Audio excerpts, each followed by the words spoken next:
Gen, kembali lagi ke kepribadian orang, ada yang tipenya dia kumpulin uang sampai sesuai dengan hotel atau kota durasi yang dia mau. Ada juga yang ya udah kekumpulnya segini and then dia kelola agenda itinerary-nya sesuai dengan uang yang dia punya. Dan itu bebas ya Mbak? Bebas, itu nggak ada benar nggak ada salah, tetapi yang salah adalah kalau kamu ngutang untuk beli itu semua. Itu dia.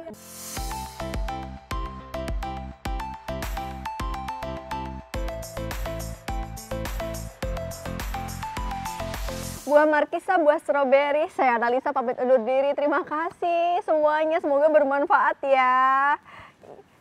Sama-sama, sehat-sehat. Assalamualaikum warahmatullahi wabarakatuh. Alhamdulillah, 2 webinar selesai. Untung sinyalnya lancar karena pakai IndiHome. Tinggal nunggu Mbak Prita nih. Coba aku telepon, sampai mana ya? Mbak Prita, makasih udah mau datang nyempetin buat ngobrol-ngobrol lagi. Sehat ya Mbak? Alhamdulillah, aku tadi baru kelar kerja. Kan ini namanya juga udah habis lebaran, mesti diisi lagi dong pundi-pundinya. Jadi kayaknya udah mulai ini ya, kita offline ya, udah berani ya Mbak ya, Alhamdulillah ya. Meskipun juga dengan protokol kesehatan pastinya. Mau nggak mau, kita sekarang udah mesti mulai menyiapkan diri ini untuk perubahan itu, bener nggak sih? Iya, gitu. Apalagi anak-anakku juga udah mulai sekolah pertemuan offline, tatap muka kan. ya. Jadi aku sih udah cuma tinggal menunggu waktu aja, kerjaan aku juga balik lagi offline. Mbak, tapi kan aku lihat tuh Mbak Prita sibuk banget ya, baik online maupun offline gitu. Kadang-kadang ngerasa sering overwork gitu nggak sih Mbak? Maksudnya ini aku juga curhatan pribadi sih. Kadang-kadang semua pengen aku kerjain gitu. Mbak Prita sendiri sering nggak ngerasain kayak gitu? Kayak kebalik deh nanyanya. Iya iya, itu pertanyaan buat aku ya. Kayaknya ya, tapi mencari validasi juga nggak sih Biar Mbak? ada Gitu, temennya. biar ada Aku suka temen. gitu. Apa kamu Mbak? Kalau aku ngerasa di momen-momen tertentu aku agak overwork, tapi sebenarnya yang membuat overwork itu karena aku tanggung jawabnya banyak. Kan aku ibu iya, kemudian aku juga punya perusahaan yang harus aku lead dan aku juga dosen kan. Jadi kadang-kadang misalnya aku baru ingat, oh ya ampun besok adalah waktu aku ngajar itu kan nggak langsung ya, itu harus ada preparation dan lain-lain gitu loh. Jadi sometimes yang membuat aku pusing itu adalah karena pekerjaan aku yang berbeda-beda. Sehingga kompartemen di kepala aku tuh kayak banyak banget gitu. Jadi kalau misalnya kepala tuh kayak dibagi tuh kayak ruangannya tuh banyak gitu kan, pintunya satu terus di dalamnya iya gitu kan. Jadi gimana Mbak itu ngatur waktu, emosi juga gitu kan. Terus belum lagi kan konsentrasinya beda-beda tuh. Jadi kalau pada saat kayak lagi capek banget gitu, Mbak Prita biasanya healingnya ngapain sih Mbak? Nah kalau aku biasasanya tuh caranya dengan menulis kan. Jadi aku tulis semuanya. Journaling ya? Journaling, jadi aku memang punya kalender. Dengan kalender itu aku blocking my time. Itu yang pertama. Jadi managing waktunya juga harus bagus. Betul, betul banget. Terus yang kedua, aku sadar bahwa aku tuh butuh dibantu orang. Jadi harus ada support systemnya. Jadi aku tahu bahwa aku nggak bisa melakukan itu sendiri dan aku harus bisa terima kalau misalnya apa yang dikerjakan ternyata tidak up to my standard. Misalnya gitu. Namanya aku minta tolong orang. Iya, gitu kan. Jadi memanage ekspektasi juga memanage ya. ekspektasi kita gitu. Dan yang terakhir, aku berusaha untuk menyukai apa ya, misalnya kayak hobi atau apa yang buat diri aku sendiri. Kebetulan kan aku bisa main piano. Kalau dulu kan nari, sekarang kan nari juga udah susah. Jadi ya udah akhirnya aku di rumah main piano gitu ya, terus sambil nonton ya kayak gitu. Nah itu kan aku. Padahal sebenarnya kamu nih yang tadi mau curhat sebenarnya kan gak sih? Iya, kita kan saling curhat Mbak. Aku sih ngerasa, bayangin ya Mbak, kadang-kadang orang ngelihatnya tuh enak ya Mbak Ana lagi traveling, padahal sebenarnya aku kerja bawa anak.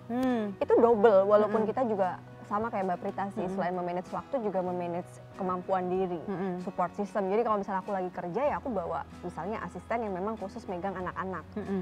Walaupun sebenarnya konsentrasinya, energinya itu habis banget gitu. Dan ya akhirnya aku biasa curhat.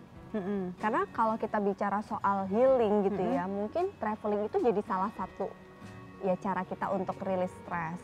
Tapi sebenarnya kalau kita nggak paham apa yang kita lagi pikirin, yang bikin kita stres, kan jadi akhirnya nggak tepat travelingnya untuk healing. Makanya kan aku curhat-curhat ke kamu Mbak.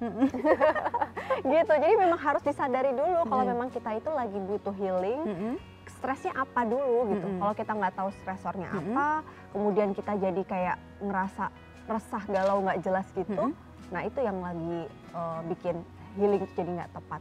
Tapi aku ngomong-ngomong Mbak, apa sih Mbak keresahan Mbak Prita belakangan ini? Aku Aduh, penasaran gimana juga, ya? seorang Prita Gozi ini mengalami keresahan nggak ya, Mm-mm. apalagi dari pandemi ke endemi gitu? Atau kemarin tuh ada apa sih Mbak yang membuat bikin resah? Pastilah, karena kan kalau misalnya berbicara tentang apa ya istilahnya cara berpikir ya. Aku kan seorang planner. Planner itu tuh paling nggak suka surprises sebetulnya. Dadakan. Nggak suka. Aku tuh paling suka sesuatu yang ada spoilernya. Jadi I know what's gonna come. Itu aku suka banget. Jadi kalau nonton film bisa loh. Aku lagi nonton di bioskop ya. Itu aku liatin reviewnya dulu atau bahkan plotnya jalan cerita. Jadi aku tahu bahwa oh akan ada gini dan gini. Sedangkan mungkin orang lain malah ngapain sih merusak kesenangan? Tapi aku malah itu yang membuat senang dan itu yang membuat aku tenang. Jadi jujur dengan situasi-situasi yang kerap berubah, kadang-kadang berubahnya juga dadakan. Itu buat aku tuh kayak aku jadi sering overthinking gitu kan. Aduh ini gimana kalau gini dan sebagainya. Dan kadang kalau things nggak berjalan sesuai dengan plan aku. Nah itu bener-bener aku tuh kayak ngerasa resah banget gitu kan. Nah biasanya kalau udah kayak gitu akhirnya aku jadi mencoba berkaca juga ya pada diri aku sendiri gitu loh. Sebenarnya ini keresahan yang aku buat-buat atau memang ini real? Ini overthinking kita atau memang ini sesuatu yang harus kita pikirin gitu ya, real. Betul. Kayak contoh misalnya kan waktu tahun kemarin kan suami aku injured lah gitu kan Mas Gozi gitu. Terus kemudian akhirnya kita mesti cari dong maksudnya apa ya alternatif untuk treatment dan lain-lain. Dan akhirnya kan kita kemarin mutusin ke Singapura. Pergi ke sana selama sebulan lebih itu kan udah kayak naik haji ya gitu kan. Itu kan harus kalkulatornya juga langsung hitung tiap hari ya Bu. Nggak usah dibicarain kalau itu sih. Yang di luar lihat aja juga aduh ini Mbak Prita pasti pusing juga nih. Tapi itu semua sudah menjadi satu budget yang dirimu siapkan kan Mbak sama Mas Betul, Gozi. exactly. Dan ternyata yang itu memang harus dipikirkan, ya kan? Jadi bedanya di situ. Oh, yang ini memang harus dipikirkan, resiko-resikonya tuh dicoba dimitigasi dan kita mau ngelakuin apa. Tapi untuk hal lain misalnya yang kayak, duh kenapa sih kok aku nggak dapet ini, nggak dapet itu. Nah itu overthinking tuh. Akhirnya jadi aku memilah gitu kan, memilah mana sih yang memang harus kita pikirin dan mana yang sebenarnya ya udahlah gitu. Maksudnya just let it go, kayak udah kayak lagu kan gitu kan. Ya kayak gitu. Jadi that's how I cope with my keresahan. Oke, nah itu kalau di psikologi berarti kita itu nggak fokus kepada emosinya, jadi fokus kepada solusi atau problemnya gitu Mbak, sehingga kita bisa memitigasi mana sih yang real, yang harus memang kita cari tahu solusinya, mana yang memang kita harus jalanin, yang tadi let it go tadi gitu. Nah kalau udah bicara soal keresahan gitu, biasanya siapa orang pertama yang Mbak Prita meminta untuk mitigasi, karena kan kita makhluk hidup yang butuh manusia lain gitu kan. Siapa Mbak kalau seorang Prita Gozi? Aku terus terang sama suami aku ya, karena aku tuh punya trust issue sama orang gitu loh. Jadi kayak aku takut nih kalau aku cerita terus nanti kemana-mana lagi gitu kan. So buat aku akhirnya yang paling bisa aku percaya adalah suami aku gitu loh. Walaupun kadang-kadang suami aku juga suka dengan komentarnya, komentarnya dengerin gak sih nih orang gitu. Kadang-kadang bapak-bapak kan kayak gitu kan. Apaan sih kamu overthinking, semuanya dianggap overthinking sama bapak ya. Gitu, tapi ya memang he's the one that I trust dan memang aku sangat-sangat bisa akhirnya membuat diri aku tuh kayak lebih balik normal lah istilahnya gitu dengan dia gitu. Nah kalau kamu gimana? Nah itu Mbak sama sih, aku melihat dulu masalahnya apa gitu. Karena kadang-kadang kalau aku tuh tipe yang butuh validasi juga terhadap perasaanku. Ya curhat ke orang yang memang aku percaya gitu kan. Dan setelah aku rilis cerita itu tuh kayak aku lega gitu. Dan itu bisa siapa aja gitu Mbak. Orang yang di depan aku tapi memang yang ketemu dan aku percaya sama dia, aku bisa cerita gitu. Semudah itu, bukan masalah yang ini ya, yang benar-benar secret banget ya. Kalau yang kayak gitu sih pasti ke suami. Cuma kadang-kadang nggak semuanya bisa ceritain ke suami nggak sih Mbak? Betul banget, karena bagaimanapun kayak perempuan sama laki-laki memang agak berbeda ya. Gitu. Dan aku penasaran nih, aku jadi pengen nanya beberapa hal ke Mbak Prita Gozi. Ini kalau misalnya kita bicara soal healing sama traveling, Mbak Prita coba pilih jawaban di antara dua pilihan ini. Jawab cepet ya. Oke. Oke, aku pengen tahu Mbak Prita itu pilih pantai atau gunung? Gunung. Kalau winter atau summer? Winter lah, adem. Keren juga ya stylenya. Suara deru angin atau deru ombak? Ombak. Oke. Kamu nggak lihat pakaian aku? Iya. Ombak. Oh, ini kemana aku pakai juga loh. Untuk kita nggak kembaran. Oke. Kemudian suara hujan atau kicau burung? Kicau burung. Makanya di rumahnya aku lihat banyak ya. Terus ini nih, bintang malam atau sunrise? Sunrise. Seger ya. Sydney atau Tokyo? Susah kayaknya. Karena 2 kota ini aku tahu ini adalah salah satu yang paling memorable buat Mbak Boleh Prita. nggak kalau misalnya bulan April misalnya ke Tokyo, terus nanti bulan Juni aku ke Sydney gitu aja ya? Pilih satu Sydney apa Tokyo? Kayak susah ya? Nggak bisa sih. Nggak bisa. Mohon maaf ya, nggak bisa. Ya udah kalau itu dua-duanya ya. Oke, sama anak atau sama suami aja? Jujur ya, aduh maaf nih Bu, jangan bilang aku sebagai ibu yang kayak gimana, tapi I like traveling with my husband a lot. Anak-anak juga udah gede ya. Heeh. Oke, traveling wajib atau boleh skip? Wajib. Wow, ini kayaknya banyak kesamaan sama Mbak Prita. Aku jadi penasaran gitu ya kalau kita bicara soal healing, kemudian itu juga ada kaitannya sama budgeting juga gitu. Mbak Prita sendiri ketika pandemi ini banyak keresahan dan nggak bisa traveling, akhirnya apa yang dilakukan supaya nggak overthinking, Mbak? Oke. Ini menarik banget ya pertanyaannya, karena actually aku nonton banyak banget streaming itu program traveling. Wow, aku Yes. baru tahu loh. Terus Dan itu lumayan bikin aku jadi kayak iya, jadi ternyata banyak banget ya program-program traveling yang bagus-bagus banget gitu. Oke. Ada yang Indonesia, ada juga yang luar Indonesia. Dan benar-benar kayak sinematografinya. Terus aku biasanya memilih nih kalau hostnya tuh memang kayak asik banget dan dia kayak bener-bener storytelling dan mengajak kayak as if aku tuh udah di sana. Gitu. Itu lumayan banget bisa mengobati aku untuk kesukaan traveling. Iya. Terus aku kan orangnya rapi banget ya, nyimpen foto dan lain-lain gitu. Dan aku orangnya nggak masalah untuk misalnya post sesuatu yang sifatnya let's say